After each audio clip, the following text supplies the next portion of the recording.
morning, fifth grade. Today in religion, it's always a good idea to start with a prayer. So I always put on the lesson plans, we gather in prayer on page 207 would be this week's prayer. And I know that we're not gathering together, but I still think that it's very important that you start with this prayer.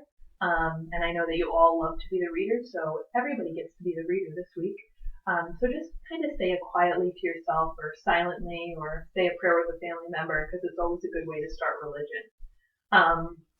For today's lesson, Monday, March 23rd, all you're doing is you're going to be reading page 208 and 209, and then you're going to be looking through the Anointing of the Sick PowerPoint. The link is attached, and I also put up the pages for page 207, 208, and 209.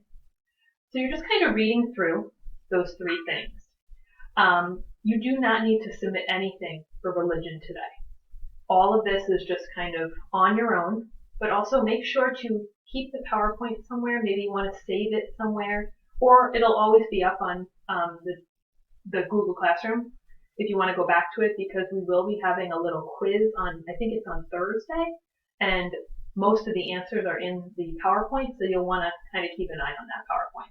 So again, you're not submitting anything for religion today. You're just kind of quietly doing the reading on your own, highlight what you need to, and then move on to the PowerPoint, and then you're all set. So nothing needs to be sent to me through Google Classroom. All right? Thanks.